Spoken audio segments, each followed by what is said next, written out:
नमस्कार दोस्तों, कार्यपालिका में राष्ट्रपति से संबंधित कुछ प्रश्न हम कर चुके हैं। अब बात करेंगे आज के नए प्रश्नों की। तो चलिए शुरू करते हैं हमारा आज का वीडियो।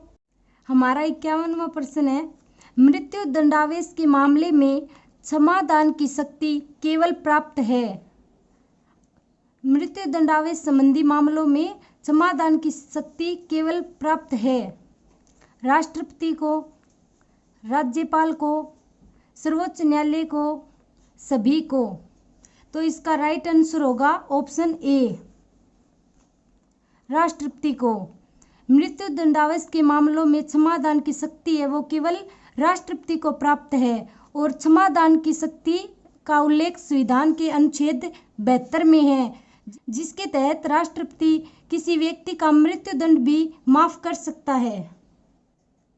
हमारा अगला प्रश्न है, राष्ट्रपति प्रणाली में ऑप्शन है निरंकुश और स्वेच्छाचारी शासन की संभावनाएं विद्यमान रहती हैं। निरंकुश और स्वेच्छाचारी शासन की संभावनाएं विद्यमान नहीं रहती। जादू का करिश्मा है जिससे भारत की सारी समस्याएं हल हो सकती है। वह सब विकृतियां उभर कर नहीं आएंगी जो संसदीय पद्धति के लिए अपयश का कारण बनी। तो इसका राइट आंसर होगा ऑप्शन ए, राष्ट्रपति प्रणाली में निरंकुश और स्वेच्छाचारी शासन की संभावनाएं विद्यमान रहती हैं। हमारा अगला प्रश्न है, पदनिवृत्त राष्ट्रपति को मासिक पेंशन दी जाती है। आपको बताना है कि जब राष्ट्रपति अपने पद से मुक्त हो जाता है तो उसको मासिक पेंशन के रूप में कितनी राशि दी जाती है? 50,000, 60,000, 75,000, 90,000। तो इसका राइट आंसर होगा ऑप्शन सी, 75,000। पदनिवृत्त राष्ट्रपति को मासिक पेंशन 75,000 रुपये दी जाती है। हमारा अगला प्रश्न है, किस संविधान संशोधन द्वारा यह स्पष्ट कर दिया गया कि राष्ट्रपति मंत्रिमंडल की सलाह मानने के लिए बाध्य है? आपको बताना है कि राष्ट्रपति मंत्रिमंडल की सलाह मानने के लिए बाध्य होगा। यह प्रावधान किस संविधान संशोधन द्वारा किया गया था? 42वें, 44वें, 62वें, 64वें। तो इसका राइट आंसर होगा ऑप्शन ए, 42वें संविधान संशोधन 1976 के द्वारा यह प्रावधान किया गया था कि राष्ट्रपति मंत्रिमंडल की सलाह मानने के लिए बाध्य होगा। हमारा अगला प्रश्न है, निम्न में से कौन सी शक्तियां राज्यपाल को प्राप्त नहीं हैं जबकि राष्ट्रपति को प्राप्त हैं? इनमें से आपको बताना है कि ऐसी कौन सी शक्तियां हैं जो केवल राष्ट्रपति को प्राप्त हैं।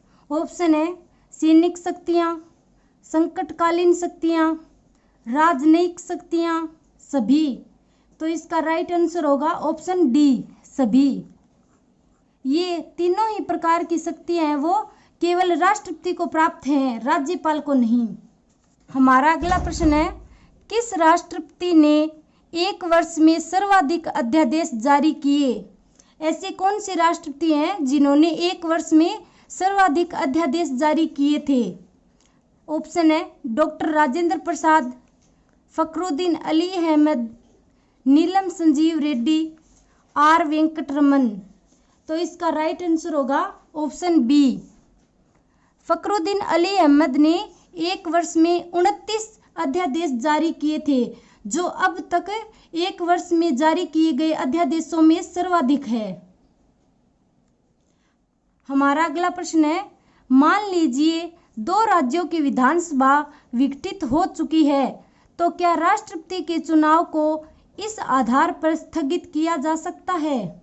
आपको बताना है कि यदि 2 या अधिक राज्यों की विधानसभा जब विघटित हो जाए तो ऐसी स्थिति में राष्ट्रपति के चुनाव को स्थगित किया जा सकता है। ऑप्शन है हाँ, नहीं, विघटित विधानसभा के सदस्य बाद में मतदान कर सकते हैं। विघटित विधानसभाओं वाले राज्यों से विधान परिषद के निर्वाचित सदस्य मतदान करेंगे। तो इसका राइट आंसर होगा ऑप्शन बी, नहीं।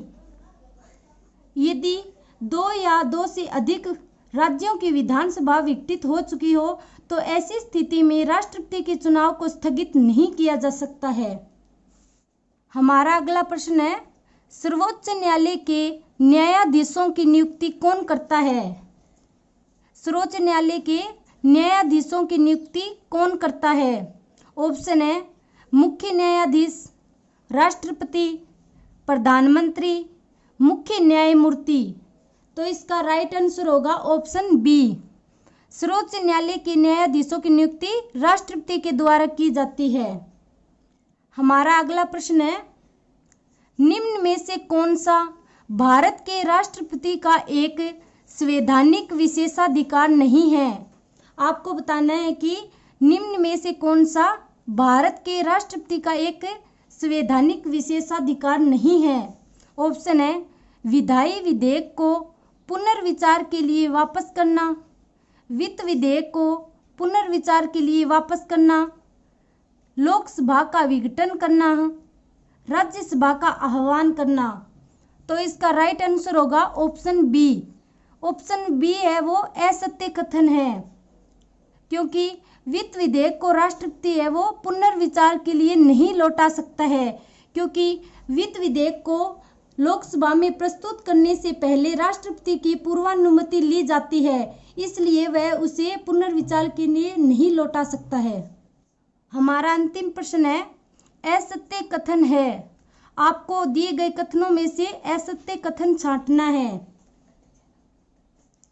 ऑप्शन है राष्ट्रपति औपचारिक प्रधान है, राष्ट्रपति एक स्वतंत्र अभिकर्ता है, राष्ट्रपति की स्थिति ब्रिटिश सम्राट के तुल्य है, राष्ट्रपति संविधान का गौरवपूर्ण अंश है। तो इसका राइट आंसर होगा ऑप्शन बी, राष्ट्रपति एक स्वतंत्र अभिकर्ता है। यह कथन असत्य है, क्योंकि राष्ट्रपति एक स्वतंत्र अभिकर्ता नहीं होता है। वह अपनी शक्तियों का प्रयोग प्रधानमंत्री या मंत्रिपरिषद की सलाह पर करता है और 42वें संविधान संशोधन 1976 के द्वारा यह प्रावधान किया गया कि राष्ट्रपति मंत्रिपरिषद की सलाह को मानने के लिए बाध्य होगा।